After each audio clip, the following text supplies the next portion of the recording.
ఆమె కలం గలం విప్పుతోంది. కథలు, కవితల ద్వారా సామాజిక చైతన్యం నింపే ప్రయత్నం చేస్తోంది. ఆమె రచనలు వివిధ స్థాయిల్లో అవార్డులు కైవసం చేసుకోవడంతో పాటు ప్రముఖుల ప్రశంసలు అందుకుంది. ఆల్ ఇండియా రేడియోతో పాటు దూరదర్శన్లోనూ కలం గలం వినిపిస్తున్నారు ఎర్రగుంట్ల సుజాత. సిద్దిపేట జిల్లా దుబ్బాకకు చెందిన ఎర్రగుంట సుజాత ప్రసాద్కు చిన్నతనం నుంచే కథలు, కవితలు అంటే మక్కువ. పెళ్లయ్యే వరకు రచనలను విరివిగా రాసి పొందుపరుచుకున్నారు. వివాహం అనంతరం పిల్లలకు పెళ్లిళ్లు జరిగిన తర్వాత భర్త ప్రసాద్ ప్రోత్సాహంతో మళ్లీ రచనల వైపు మళ్లారు. సామాజిక రుగ్మతల నిర్మూలనే ప్రధాన కవితా వస్తువుగా ఎంచుకున్నారు సుజాత. అత్తా కోడళ్లలో ఎవరూ తక్కువ కాదనే కోణంలో రాసిన కవిత బంగారు నంది అవార్డు సొంతం చేసుకుంది. స్త్రీల గొప్పదనం, మానవ సంబంధాల తీరుపై సుజాత రాసిన కథల సంపుటిని అప్పటి గవర్నర్ తమిళసై సౌందరరాజన్ ఆవిష్కరించారు.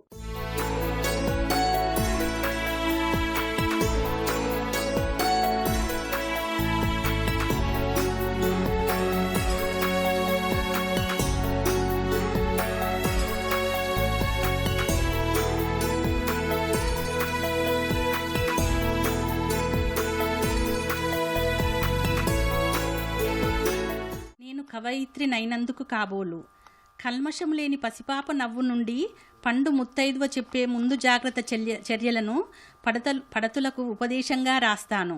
ప్రతి అందాన్ని, ప్రతి అనాకారాన్ని ప్రేమిస్తాను. బహుశా నేను కవయిత్రి నైనందుకు కాబోలు. మలినం లేని మనస్సుతో మంచి మాటలెన్నో సమాజ మార్పు కోసం రాస్తాను. హృదయంలో జ్వలించే వేదనతో కలతల కావ్యాలెన్నో రాస్తాను.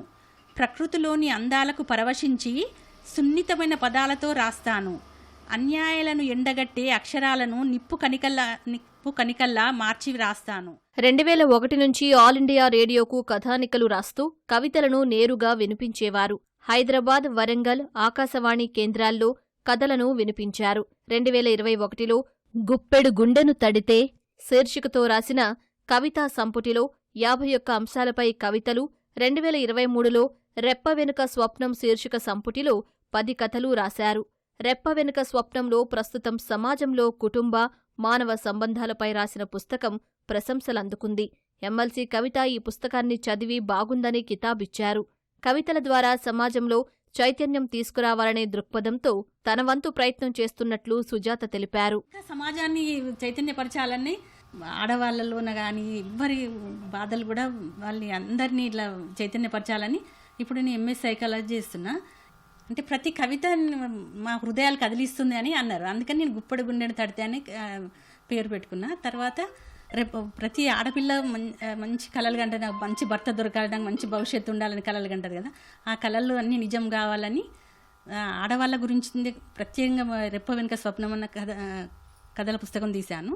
అది 10 కథలతో తీశాను. తర్వాత ఇప్పుడు మానవీయ సంబంధాలు అంటే ప్రతి ఒక్క మనిషి ఎట్లా ఉండాలి. ఒక పిల్లవాడు ఇప్పుడు అందరూ స్కూళ్ళల్లో హత్యలు చేసుకుని చనిపోతున్నారు, మాదక ద్రవ్యాలకు గురి అవుతున్నారు, సెల్ ఫోన్ గురి అవుతున్నారు. ఇట్లా ప్రతి ఒక్క దాని గురించి మానవీయ సంబంధాలనేది ఒక బుక్ తీయాలని అనుకుంటున్నా. ప్రతి వారం ఒక అమ్మవారికి మంగళహారతి రాసి చదువుతా ఉంటా. అయితే అది సినిమా పాటల స్టైల్లో రాసుకుంటా. సుజాత రచనలకు తరుణి అవార్డ్, వంశీ గ్లోబల్ పురస్కారాలు దక్కాయి. తెలుగు బుక్ రికార్డ్, ఉత్తర అమెరికా తెలుగు సంఘం వారి ప్రశంసా పత్రం, 2017 ప్రపంచ తెలుగు మహాసభ పత్రం వంటి ఎన్నో అవార్డులను ఆమె సొంతం చేసుకున్నారు. ప్రముఖ స్త్రీవాద సాహిత్య రచయిత్రులు ఓల్గా, కాత్యాయిని విద్మహే, ప్రముఖ సినీ గేయ రచయిత సుద్దాల అశోక్ తేజ, ఐఏఎస్ అధికారి బుర్రా వెంకటేశం వంటి వారి నుంచి అభినందనలు అందుకున్నారు.